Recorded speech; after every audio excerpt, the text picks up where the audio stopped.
सत्संग से सोधी आवे, नहीं जीव 84 में जावे। सत्संग से सोधी आवे, नहीं जीव 84 में जावे। अब मेटो द्वेष और राग, हो राग या उम्र बतेरी जाली। अब मेटो द्वेष और राग, हो राग या उम्र बतेरी जाली। तो पवित्र हिंदू धर्म का जो प्रचार कहाँ से प्रारंभ हुआ?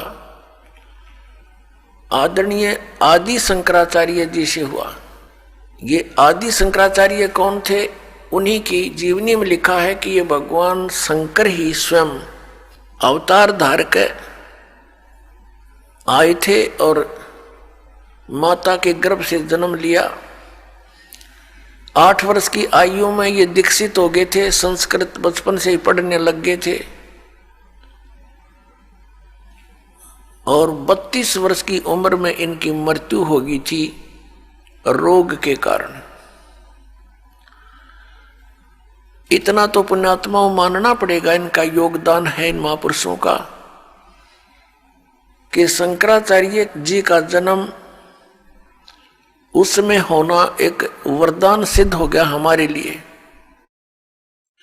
क्योंकि उस समय बौद्ध धर्म का बहुत प्रचार हो रहा था और शंकराचार्य जी ने बौद्ध धर्म का उसका विरोध किया था ज्ञान से, झगड़े से नहीं, ज्ञान से विरोध किया था। और उसका परिणाम ये निकला कि आज तक भक्ति जीवित रही। यदि बौद्ध धर्म फैल जाता भारतवर्ष में तो पूरा भारतवर्ष नास्तिक हो जाता। बौद्ध धर्म फैला चीन में, पूरा चीन नास्तिक हो गया। इसी प्रकार पुण्यात्मा, यदि उस समय ये पुण्यात्मा आदि शंकराचार्य जी नहीं आते तो आज हम राम का नाम भी नहीं लेते।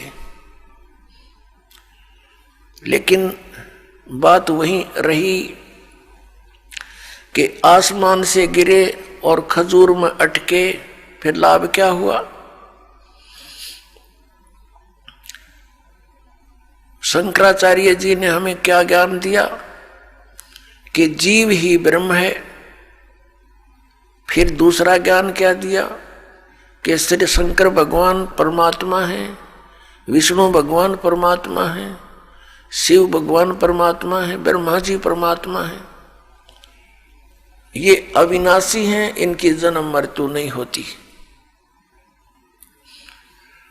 और ये इनके आदरणीय शंकराचार्यों के ये पूज्य इष्ट भी हैं, रामकृष्ण, श्री कृष्ण और भगवान विष्णु, भगवान शंकर आदि। ब्रह्मा जी की तो पूजा ये करते नहीं। आज का जो सत्संग आपके लिए रहेगा कि सत्संग 21 ब्रह्मांड में नहीं है और सदग्रंथों का ज्ञान इस दास के अतिरिक्त या परमात्मा के अतिरिक्त या उन महापुरुषों के अतिरिक्त जो परमात्मा से परिचित हुए, साक्षात्कार किया उनका, वो चंद महात्मा है। पूरे विश्व में उनके अतिरिक्त पूरे विश्व में ज्ञान नहीं, अध्यात्म ज्ञान नहीं उनको, वेदों और शास्त्रों का ज्ञान नहीं। तो फिर सत्संग खाक करा उनने, उल्टा पाठ पढ़ा दिया।